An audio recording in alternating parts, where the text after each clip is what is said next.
তই বামপন্থী কথা ক, দুখীয়া মানুহৰ কথা ক, কমিউনিষ্ট কথা ক, অসমৰ সমাজ জীৱনৰ আটাইতকৈ গুৰুত্বপূৰ্ণ মানুহ গোটেইকেইজনেই বামপন্থী। জ্যোতিপ্ৰসাদো বামপন্থী। ভাৰতৰ স্বাধীনতা সংগ্ৰামত আছিলে, কিন্তু ভাৰতৰ স্বাধীনতা সংগ্ৰামৰ আমাৰ যুৱকসকলক লৈ গীতটো কি? ভাৰতৰ স্বাধীনতা আন্দোলনতে মাৰ্চ পাষ্ট কৰোঁতে কোৱা কামবিলাক কি কি? আমাৰ এনেই বিষ্ণুৰাভা দিৱস পাতিছে, জ্যোতিপ্ৰসাদকো নাজানে, বিষ্ণুৰাভাকো নাজানে। সিহঁতি গানকেইটাও ভালকৈ শুনে, জুবিন গাৰ্গৰ গানহে শুনি থাকো তহঁতি আৰু নহয় জানো? গাড়ীখনত যে যাওঁতে বিষ্ণুৰাভাৰ গান এটাও শুনিব লাগে, জ্যোতিপ্ৰসাদৰ গান এটাও শুনিব লাগে। আৰু তেওঁলোকৰ এজন অত্যন্ত গুৰুত্বপূৰ্ণ মানুহ আছিলে।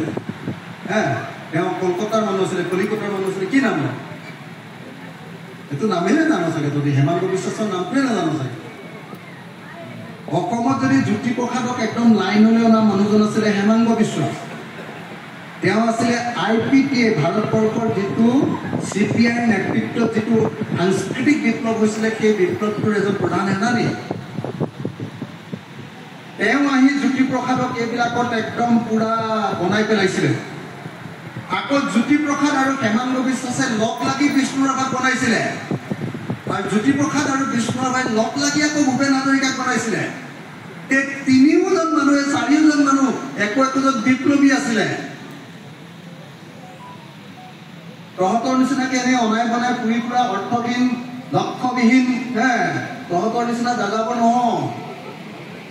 এইবিলাক একদম নতুন সমাজ ব্যৱস্থা গঢ়িবৰ কাৰণে ওলাই অহা একোজন অসমৰ আটাইতকৈ ডাঙৰ ডাঙৰ বিপ্লৱী আছে।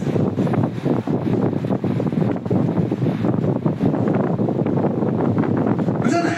সেইকাৰণে বিষ্ণুৰাভা কোন বুলি ক'লে মই ক'ম যে এনে সহজে বুজিবৰ কাৰণে মই মানুহক কওঁ যে বিষ্ণুৰাভা হ'ল অসমৰ ইতিহাসৰ আটাইতকৈ ডাঙৰ বিপ্লৱী সত্তা বা বিপ্লৱী বীৰ এজন। বীৰ বুলি ক'লে বেছিকৈ মানুহে ফূৰ্তি পায় কাৰণে বীৰটো কৰি লগাই দিব।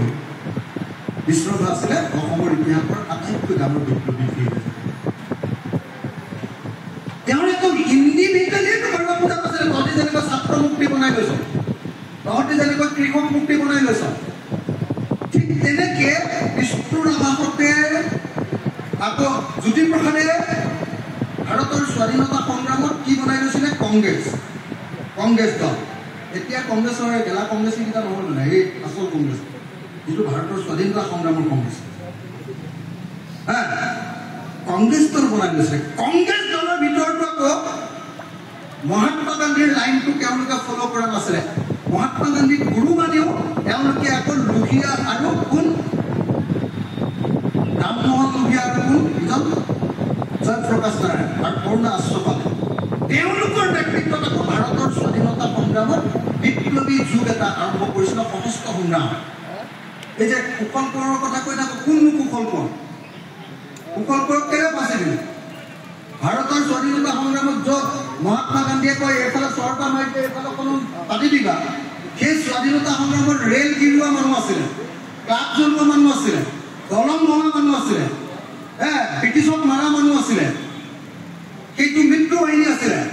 আৰু সেই যে আমি ক'লো অলপ আগতে, কি কয় আমাৰ এই নাম কনকলতাও আছিলে সেই মৃত্যু বাহিনীৰ এজন চেষ্টা।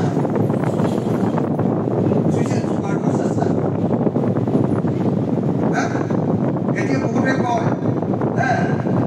আমি আঞ্চলিকতাবাদী, আমি জাতীয়তাবাদী। মই তেওঁলোকক সুধিবলৈ মন যায় যে বিষ্ণুৰাভা কি আছিলে, জ্যোতিপ্ৰসাদ কি আছিলে? আমি বামপন্থী নহয়। অসমীয়া জাতিৰ আটাইতকৈ গুৰুত্বপূৰ্ণ মানুহকেইজন আটাইকেইজন এফালেদি বিশ্ব নাগৰিকো আছিলে, ভাৰতৰ সৰ্বভাৰতীয় তেওঁলোকৰ দৃষ্টিভংগীও আছিলে, অসমকো সমানে ভাল পাইছিলে, নিজৰ জাতিটোকো সমানে ভাল পাইছিলে।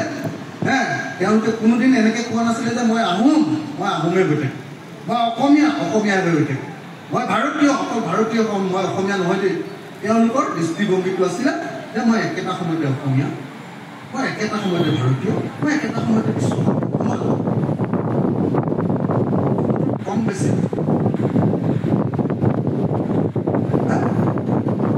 গতিকে মই আপোনালোকক খালি মনত পেলাই দিলোঁ যে বিষ্ণুৰাভা তেনে এটা অসচত্তা গান গোৱা কেৱল এজন মানুহ নাছিলে।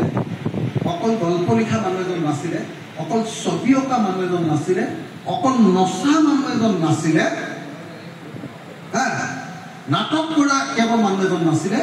বিষ্ণু ৰাভাই এই যিমানবিলাক সাংস্কৃতিক কাম কাজ কৰিছিলে, গীত ৰচনা কৰিছিলে, পাছৰ পৰ্যায়ৰ মানে যেতিয়াৰ পৰা তেওঁ ৰাজনৈতিকভাৱে সচেতন হৈছে, প্ৰত্যেকটো গীত মাত প্ৰত্যেকটোৰে একমাত্ৰ উদ্দেশ্য আছিলে এই পুঁজিবাদী ব্যৱস্থাটো ভাঙি নতুন এটা সাম্যবাদী ব্যৱস্থা গঢ়ি তুলি প্ৰত্যেকজন মানুহকে প্ৰত্যেকজন এতিয়া প্ৰত্যেকজন অসমীয়াকে বিপ্লৱীবিলাকে অকল অসমীয়া বুলি নহয়, বিপ্লৱীবিলাকে অকল ভাৰতীয় বুলি নহয়, বিপ্লৱীবিলাকে গোটেই পৃথিৱীখনৰ মানুহবিলাকৰ নাম নহয়